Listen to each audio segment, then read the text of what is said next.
Hi, I'm your host, Beth Renoff, and this is Are You Afraid of the Talk? Join me as I shine a light on the difficult conversations we keep in the dark. Follow the journeys of everyday people as they share their struggles with talking about different topics, from personal problems to societal issues. My hope is to get to the root of what holds people back from initiating these discussions and normalize these conversations by having them. So, are you afraid of the talk? Hi, and welcome to Are You Afraid of the Talk? This is where we shine a light on the conversations we keep in the dark. And this week we have Chelsea Turner of Chelsea Turner Wellness. And say hi, Chelsea, and introduce yourself. Let us and the audience know a little bit about you and what you do, where you come from. Yeah, hi everybody. Thanks so much. I'm so excited to be here. I am so honored that Beth asked me onto the podcast. I'm really excited to dive in and chat with her more. I am a nutritional therapy practitioner, and in my practice, I help women uncover the root cause of their symptoms so that they can take back their power and heal. And I am lucky enough to work with Chelsea, and definitely an empowering experience. So I highly suggest anybody who's struggling or just wants better health or feels symptoms that they don't really understand, check out Chelsea and go to her. She's awesome. Oh, thank you. It's my honor to get to work with you. Oh, thank you. I mean, we could have a love fest forever, Yes. but I love to start out with a little bit of an icebreaker. So if you could have dinner with anyone in the world, past, present, fictional, real, who would it be and why? Yeah, so I would actually say Ina Garten.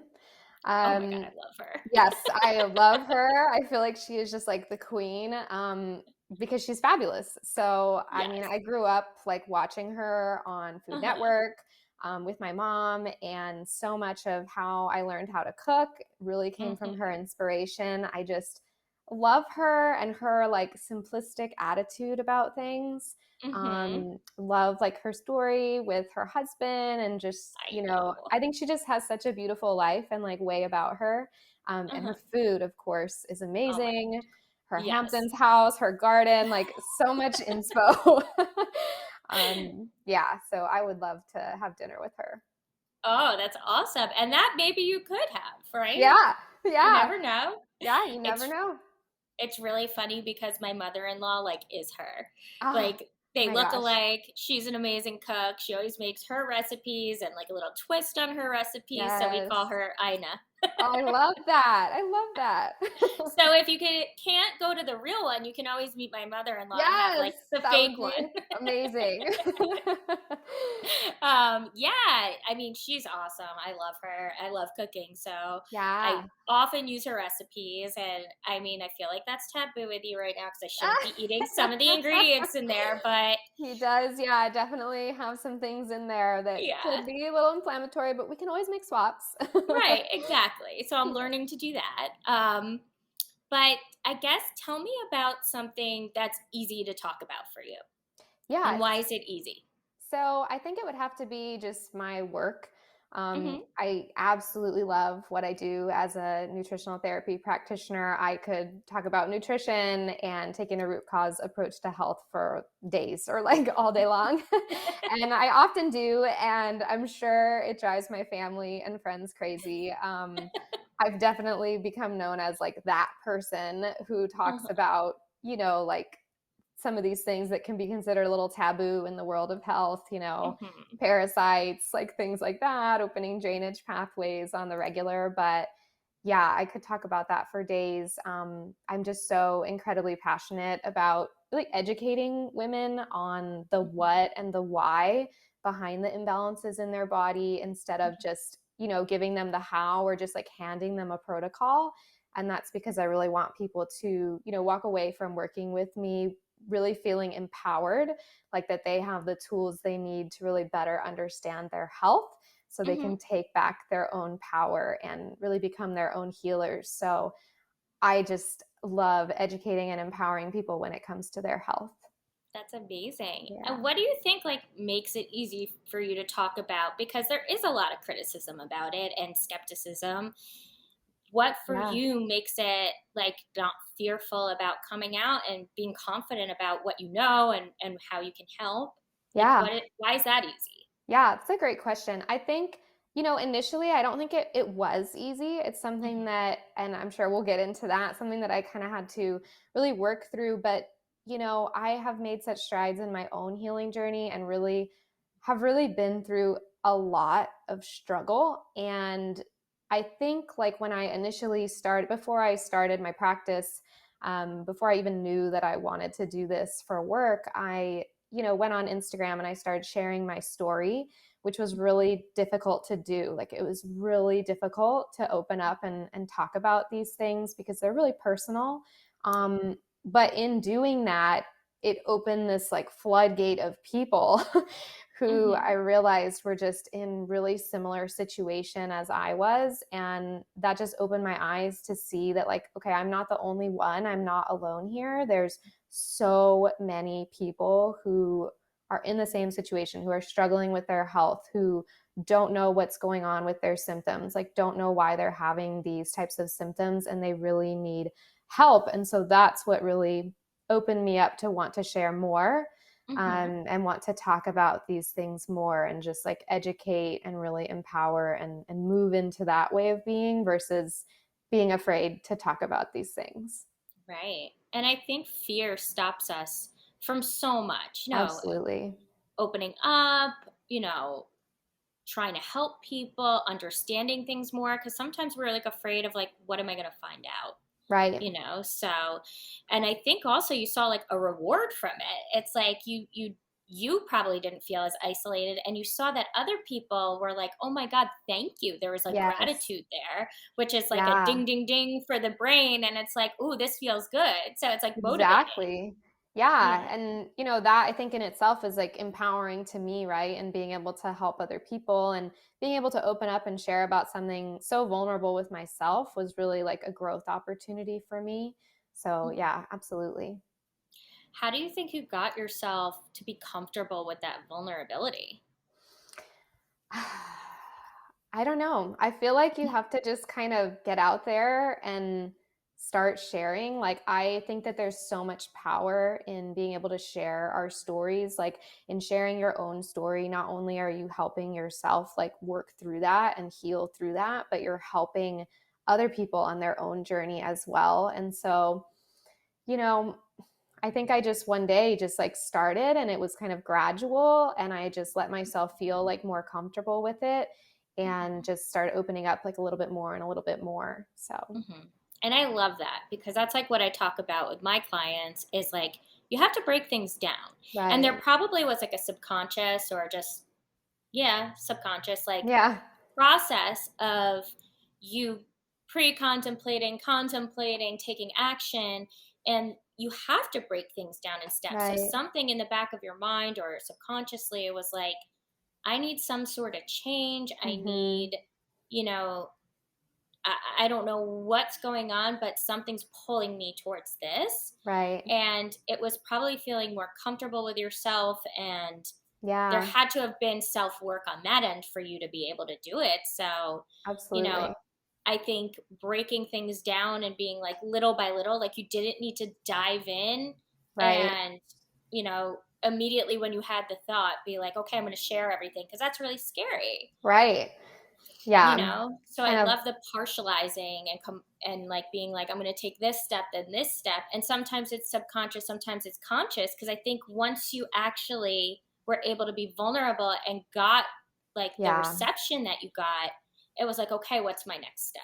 Right. Like kind of that like acceptance feeling of like, okay, like I'm not weird. I'm not like this Hmm. person kind of, this outsider. Like this is very like there's other people like me, and really like building that sense of community and feeling that sense of community, I think really motivated me Yeah. more to just open up even more. And it was really healing, like I said, and just kind of getting all of that out and sharing it with people was really helpful. Yeah, and it must be so validating to be like I'm not alone, because Yeah.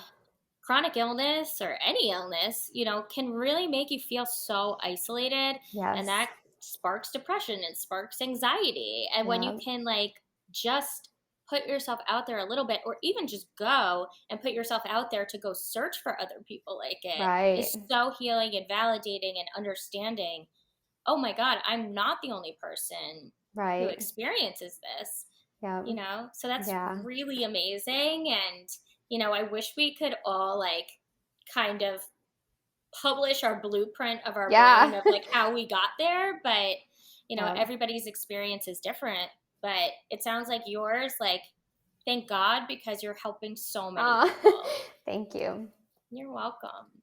So I'm so happy that's easy to talk about. And I understand there was a point that it wasn't. Yeah. So, um, but now that that's easy, what for you now? Because I think we all go through different stages where things might be difficult at one time, then it's easy, it's like healing. You get to the next stage where something's Yeah. really difficult, right? So, what for you is difficult to talk about now?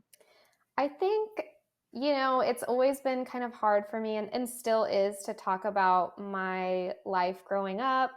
Um, I grew up in like a very chaotic type of environment, and also to talk about my health and like how growing up that way has really affected my health, affected my nervous system.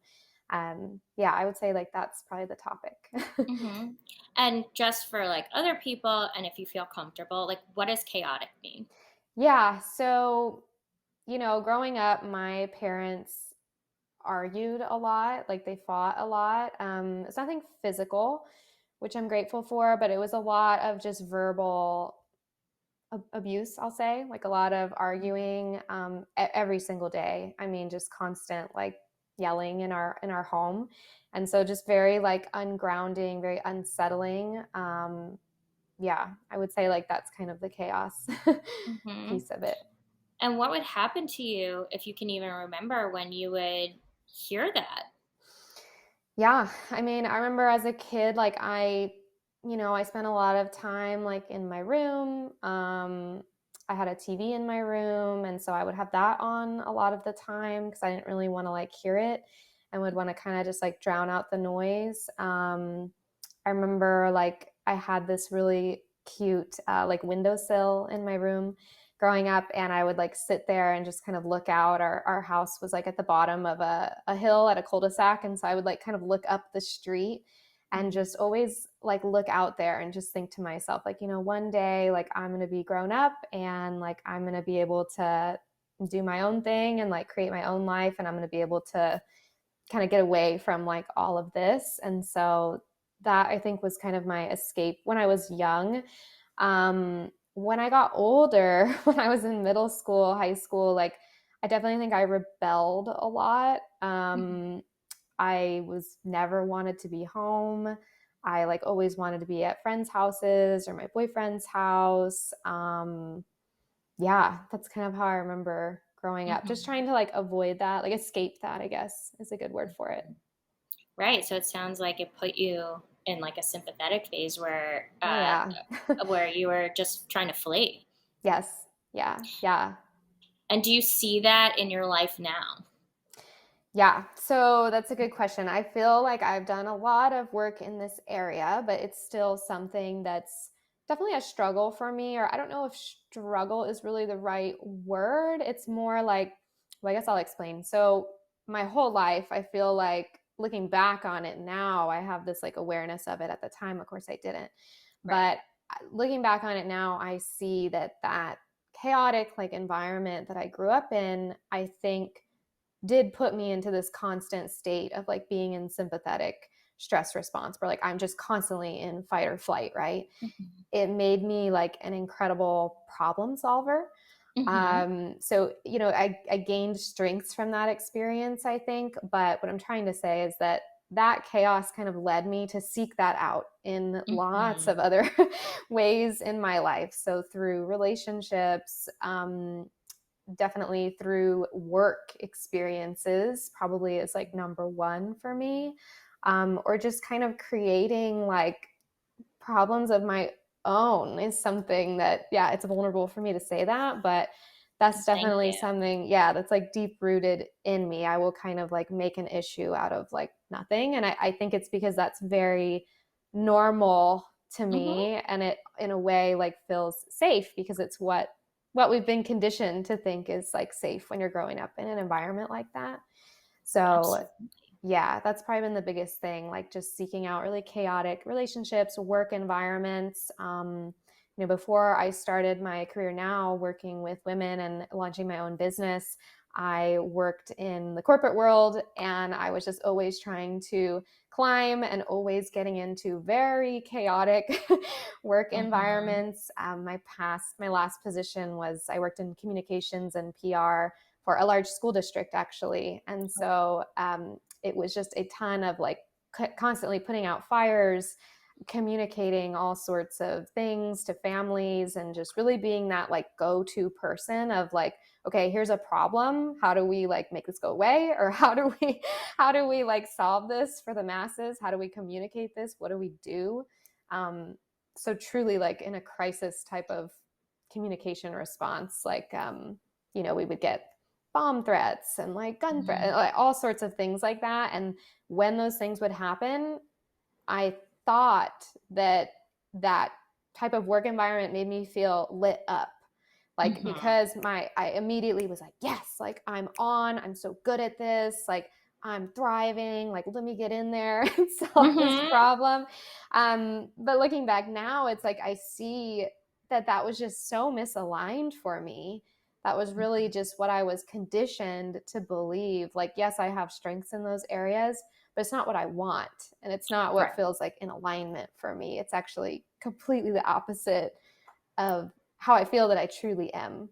So, Right. And like constantly putting out fires, it's like it it was perfect for hypervigilance, which yes. is not good for your nervous system. Mm-mm. So, No. you know, and my guess is probably most people who really do well in PR really do hmm have something that Oh, yeah. contributed to that, For sure. Yeah. It's like you're always on, right? Like you're always Right. on, you're always ready for a Right. crisis and you're able Right. to solve it. Right. But I'm happy to hear that you saw that there are positives of it. You know, Yeah, because we definitely. always look at like trauma or upbringing Right. as only the negative, and yeah, you were able to survive, so something good came out of it. It's just Yeah. like, I guess the question is, when did you realize it like no longer served you? Yeah, I feel like, really a big part of my story has to do with the beginning of the pandemic that started. Hmm. So I was in this job, I was trying to climb that corporate ladder, get higher up into school PR. And then the pandemic happened. And so much shifted in that time. So my job, as I knew it, as like, yes, I was working on crisis communication and all of that, but still doing a lot of just regular marketing, things like that. It completely shifted. Like my job wasn't even my job anymore. I became like, uh, I don't want to say it on here so that we don't get like screened, but like I became like pandemic like queen. Like that's all that I Hmm. messaged about. That's I would get hundreds of emails about it from parents and things like that, and it was just constant like stress and constant, yeah, in that sympathetic state. And so Hmm. we ended up working from home, transitioning into working from home. Even though we had so much going on and I was in this constant state of like trying to figure things out with work and communicate, like never been more stressed, I don't think. I had more time because I was at home and I needed an outlet outside of work hours to like do something for me. Hmm. So at that time is when I realized, like, you know what? I've always been really interested in nutrition. I'm doing so much work on my own healing story right now. Like, let me look into going back to school. I originally thought of it as a way to just do something for me. I didn't think of it as, or get education. Like, I didn't think of it as, oh, I'm going to do this and switch my career. I didn't think that at all. Hmm. So I enrolled, I started in that and just really realized, like, oh my gosh, like, this is what I love. Like, this is what really lights me up. Like, this is what I want to do. And kind of at the same time was when I had started sharing my story more online and like getting all of that positive feedback, hearing from all these people who were struggling. And it just kind of came together. And at that same time, right when I was about to graduate in the spring, um, was when we were going to be going back to the office in person. So we Hmm. went back.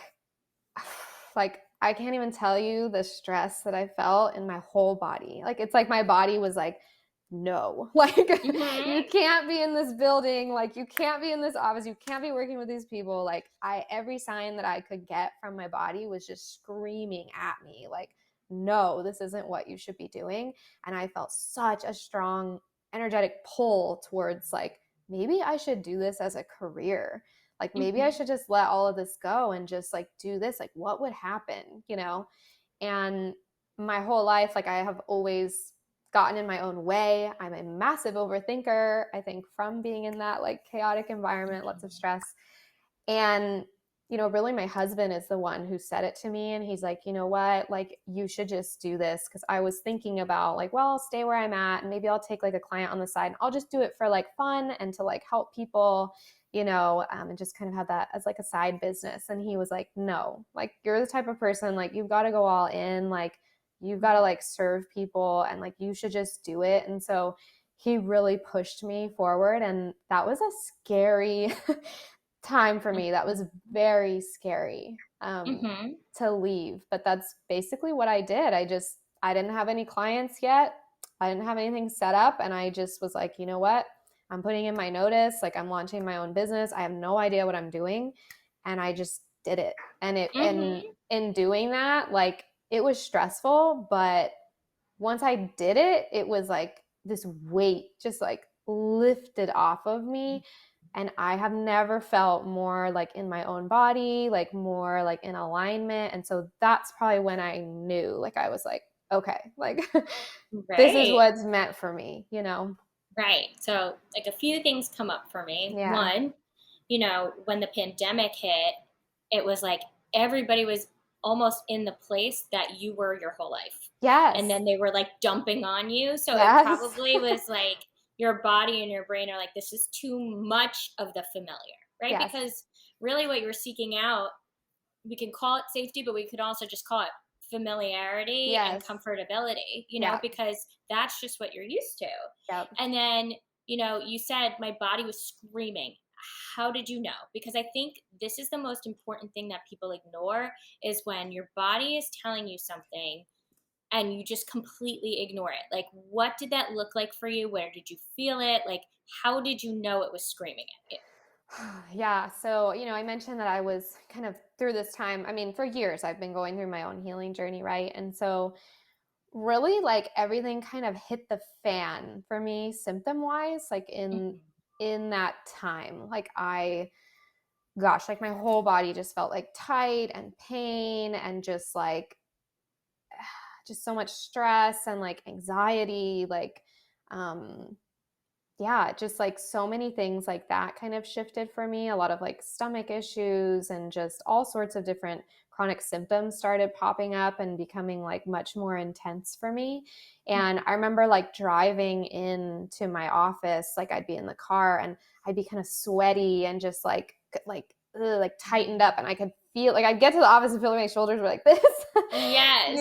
And so it was a very like physical type of manifestation that I felt. And when I'd be home and when I'd be working on school and like connecting with people and doing this thing, like I don't know how to explain it. Like my heart just felt like open and I just felt very relaxed and like home almost is kind of like a good word, I guess, to describe it. Yeah. So yeah. And I think when you can see that contrast is when you know. Yeah. It's like you have to try something different to Yeah. feel that so you know the other feeling is not the norm. Absolutely. Yeah. And like you said in the beginning, I mean, when it comes to fear, right? Like I could have let fear get in my way. Like that's something that I really struggle with to this day is trying to not let fear get in the way and lead into trust and lead into empowerment. And I think that time is really what led me to start like trusting more and tapping into my own intuition. Mhm. That we talk about this a lot in sessions Mhm. is really like Yeah. leaning into your intuition and like being able to listen and tap into that. And I think in that moment that I was at in my life is really probably the first time that I started doing that. That's amazing. Yeah. And you talk about fear and that's so Hmm. broad. Yeah. What do you think, because it sounds like your experience from growing up created fear. Yeah. Can you do you know, and it's okay if you don't, do you know Yeah. what that fear specifically is or what's underneath that? Yeah, I feel like for me, it's always been a fear of the unknown, a fear of like good things coming into my life, which might sound odd, but like I have a really difficult time like celebrating things and like leaning into good things because growing up it's not like, and I want to clarify, it's not like I had this like horrible childhood, right? Yeah, But yeah. there was a lot of like, I mean, it was pretty shitty. There were like a lot Hmm. of things that were really difficult. And so, I think I was just always waiting for the other shoe to drop. Like, and that's how Hmm. I conditioned myself to be. And so that's something that's always been really hard for me. Hmm. And with overthinking and things like that, with the fear, like I'm always thinking like, okay, well, going back to like launching my own business. Well, okay, well, if I quit and I launch my own business, well, what if I don't get clients? Or like, well, what if Hmm. I don't like it? Or what if I need to go back to work? How am I going to get a job? Like, da, da, da, da, da. And like, constantly getting in my head. So those are the type of like fear messages that I get a lot. Hmm. And I think really working through that and leaning into trust has been super helpful. Right. And reframing some of those negative Yeah, thoughts, you know, absolutely. because the what if game, well, what if it worked out? Right, And I think exactly. that's where we have to be like, I don't know what's going to happen, and that's scary is because Yeah, I don't have control. And it all right. goes back to control of Control, like, yes. it's like I don't have control over this. And that is the scariest thing I think for everybody. Yes, I think ultimately when you really go down to the basics, that's almost everybody's trigger is like I yes. don't feel in control right I cannot agree with you more. And yeah, a big part of it is control. And talking about chronic illness and things like that too, same thing. Like a huge part of that is control and really like being able to. I think that real healing can happen when we're able to realize like, oh, we don't have control. now. Right. And like that feels scary, but it's like we don't have control and it's okay. Like you Hmm. are okay. Um, we're not going to have everything figured out. Like this isn't going to go the way that we plan it to go. It's not going to match our expectations. It's going to kind of be a wild ride. And it's just about learning to like let go of that control. Like that I think is more than half the battle of, struggling with health or really anything in life, I think. Hmm. And it's like there's no roadmap to letting go of control because Right. like even like your work, like it's so Mhm. bio individual to Right. how you are going to be able to because it's Exactly. based on how you got there, Right. and you said before like it's hard for good things to happen.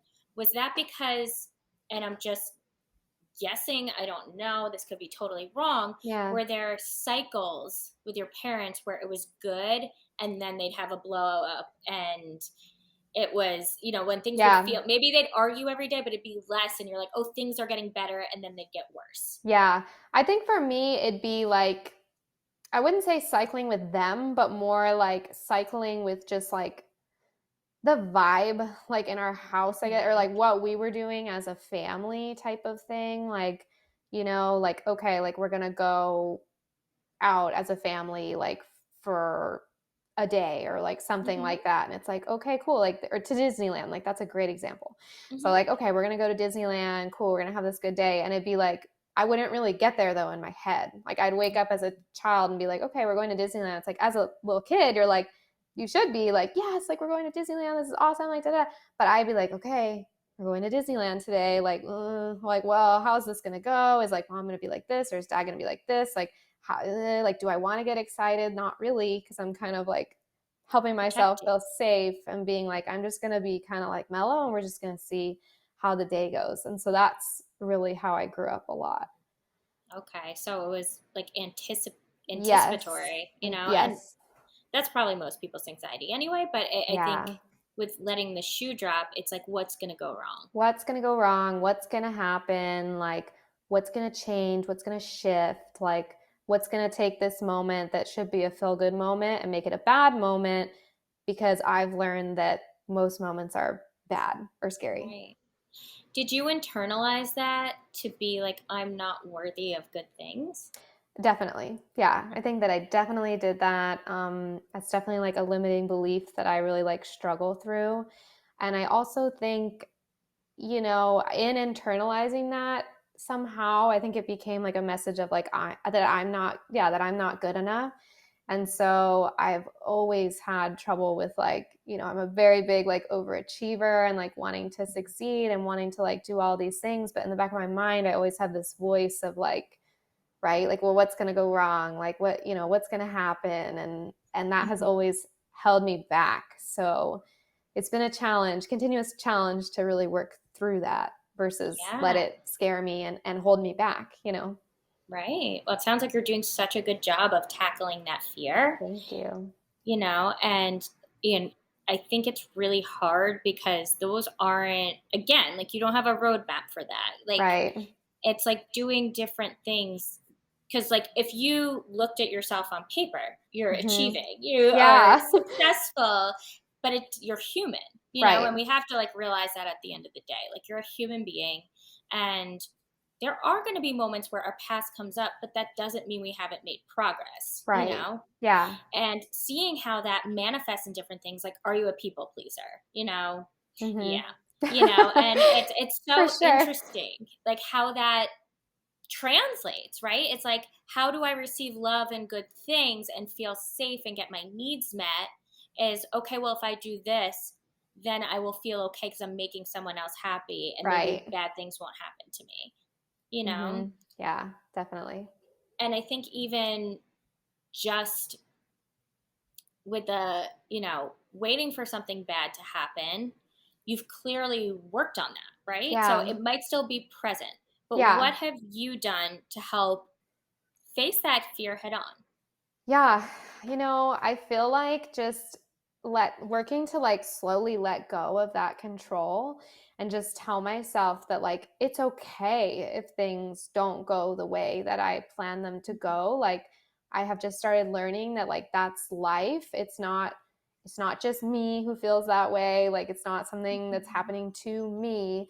It's like that's just how life goes. And so really learning that like how we deal with stress and how we like move through those things versus just like me getting frustrated or like, oh, this isn't working, or like, oh my gosh, like I knew this was going to go wrong, or like I knew that this wouldn't work out. It's like trying to lean more into that trust of like, I trust that, you know, this is going to work out. I trust that like what is meant to be in alignment for me is going to come into my life, like things like that. So a lot of like affirmation types of things, mindset Mhm. shifts like that has really helped me a lot. That's amazing. And I think the switch of going from protection to trust is Yeah. really hard, Oh yeah.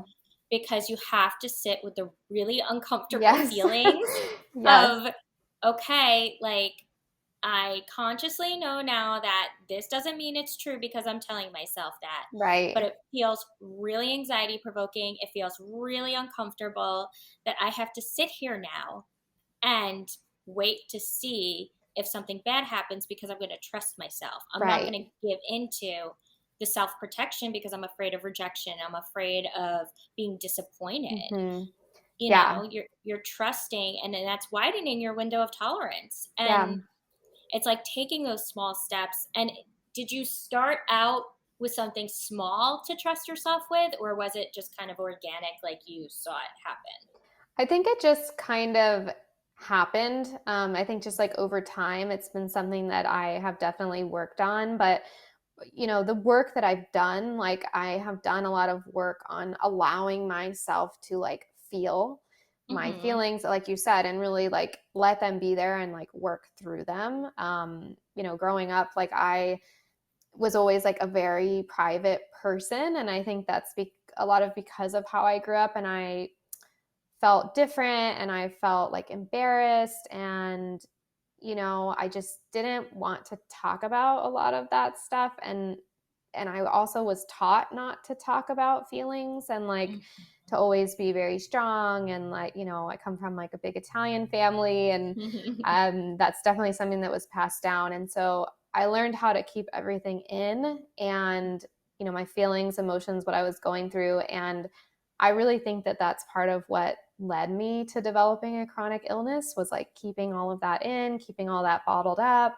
storing those emotions and traumas like in organs and tissues in my body. And, I also just had a hard time connecting with people because I was so private and didn't want to like open up. And so I think just starting to slowly like learn how to feel my emotions and like it's okay to like feel these things. It's normal. Like you should feel your emotions. We don't have to bottle them up inside. Like that was really huge and probably how I started just kind of getting more like into my body and like into myself and like who I am.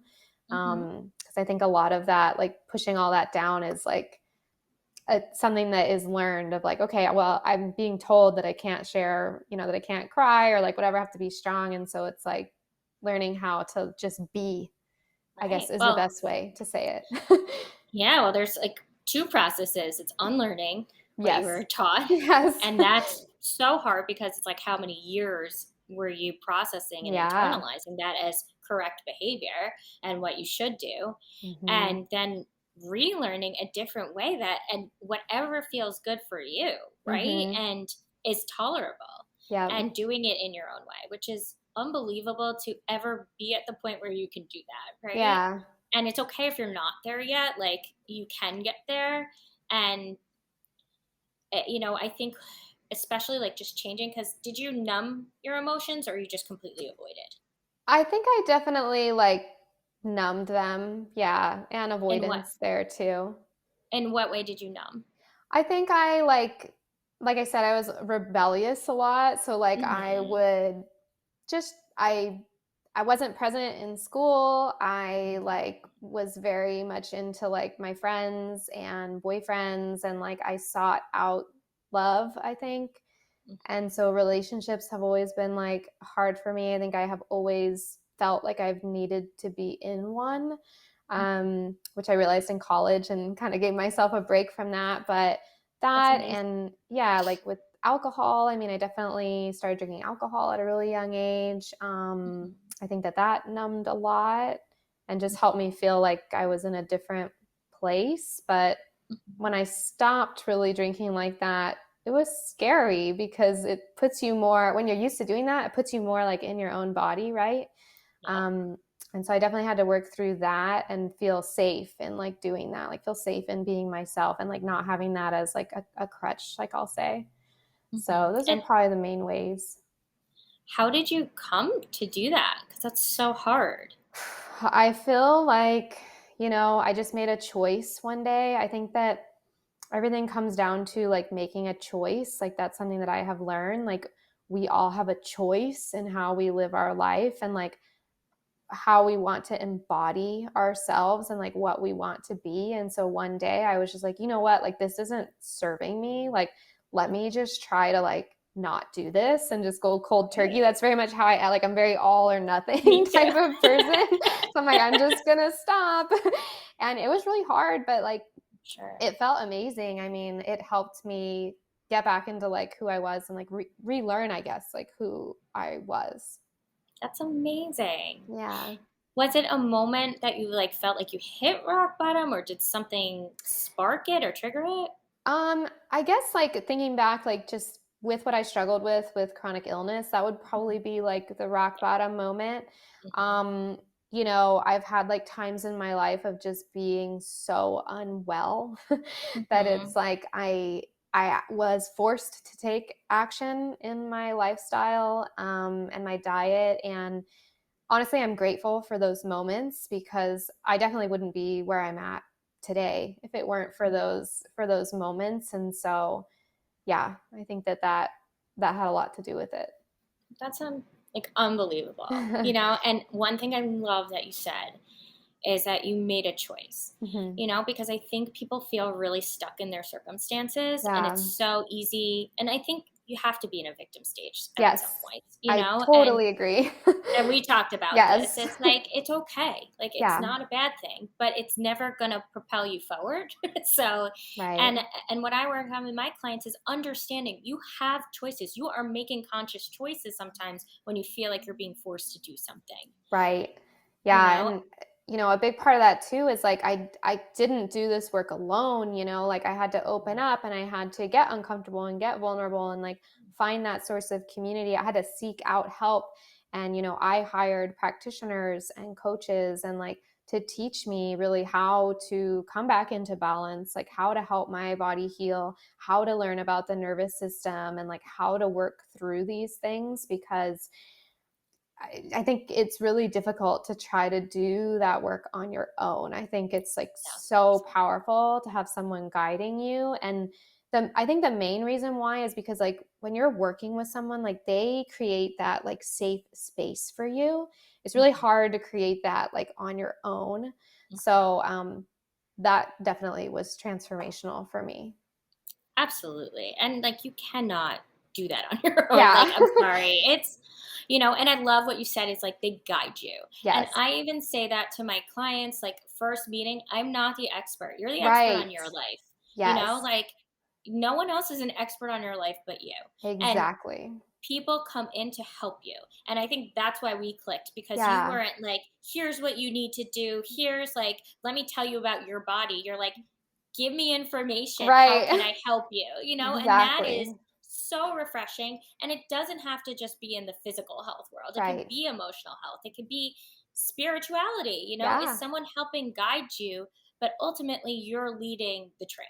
Absolutely. Like I always say that to my clients before we start working together, because I want them to know like you need to be fully committed and really like you're in charge. I'm here as a guide. I'm here to Hmm. guide you. I'm not your healer.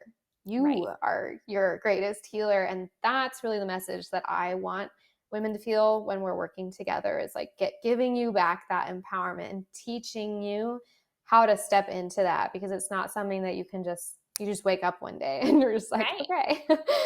And what I loved about you is like you did it for yourself, Yeah. and that's so amazing and it's so inspiring. It gives people Thank hope, you. and you want someone who's been through it and worked on themselves, and Yeah. they led their own train so they could meet you to help Yeah. guide you, Absolutely. Yeah. you know. And I maybe we just covered this, but like now I know this was a really vulnerable and hard thing to talk about, so I so appreciate you opening up, Yeah. because I think it's going to do the same thing as like help someone else not to feel so alone. Because I don't think it's uncommon that people have grown up in this. It's Yeah. just you feel so isolated, especially as a child, because you see TV, the perfect family. You just see Yeah. like the outside of like going to friends' houses, and maybe you think Yes. their That was houses huge. or their families are normal, and then you don't realize the toll it takes on your body internalizing this because you did the best you could as a child, Right. Yeah. and at some point you must have went back and let your like younger self know, like, it's okay you were there, it's okay, Yeah. this is how you coped, and Yeah. it gets better, Yeah. so. Yeah. That's and been a big and part of it. Like that, giving right, yourself self-compassion, right, for those moments. absolutely. So now, having expressed that and having an outlet for that here, do you think there's a benefit now to have shared that, even though it's really hard? Yeah, I mean, it feels good. It definitely feels like that kind of weight lifted off. Definitely Hmm. feels like a safe space to chat about with you. So, Hmm. and I, love just being able to help someone else with my story. That's just so important to me in all things. And, I really encourage people to open up and like share your story and let these things out, because, like I said earlier, like you're helping yourself heal in doing that, but you're also helping other people who are listening and who are watching you. Absolutely. And also, like, just doing something that helps others gives you a greater purpose in life. Yeah, definitely. Um, so I love to end on like a little advice note, even though you just Yeah. gave like a ton of it. Um, uh, from your lived experience, what is a piece of advice that you would either give your younger self or a listener out there that has really been helpful to you?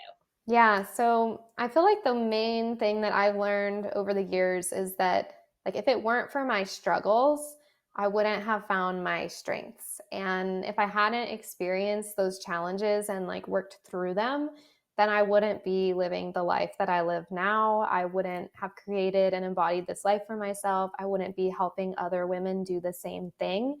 And so, I believe that our struggles lead us to our strengths. Wholeheartedly agree. And you are one of the people who has like really helped me to see that. Aw. And like I think I said this like last week. I was like, I'm so grateful for what I went through because I would never be where I am today. And watching your own progress, like I know hindsight is obviously Yeah. 2020, but and it wasn't fun. And I don't think it was fun for you to go through Yeah. any of that. But you're in a place where you've healed a lot, Right. and I don't think we're ever really done healing, but Right. Yes. I think you've healed a massive amount. You've lifted weight off of you that was prohibiting you from living an authentic Yeah. life, from Exactly. helping other people and like finding your purpose. And I agree. That would be my advice too is, really be grateful almost for what you have to go through because if you work on it, it's going Yeah. to lead you to a really amazing place and Yes. you're going to grow from it. And we both are, I mean, you're probably farther along, but, I think we can both say we're examples of the work in progress Yes. and really owning ourselves and owning our stories and seeing the light at the end of the tunnel. Yeah, absolutely. I love that. And thank you so much. This was such an awesome conversation. Yes. I'm so sorry you had to go through that as a child, but it you turned into a fantastic woman and you're helping so many other women Aw. really feel whole again. And I don't think there's any amount of money in the world that you deserve because it Aw. would be too much, and Thank it's you. such a gift you are giving to other people. That's a gift that you have and that's rare. So you should feel really special and proud of Aw. yourself. Thank And you. I feel honored to know you and work with you. And I really, thank you so much again for coming on. Of course. Thank you for having me. I so appreciate everything that you said, and that means so much to me. And yeah, I'm so glad you came into my life, and I Yeah, I ditto. love being able to work with you and Aw, support you, and love being able to be here and share. thank you. And that was a great conversation, and we'll have another one in the coming weeks. So stay tuned, and thanks for listening to Are You Afraid of the Talk? Bye.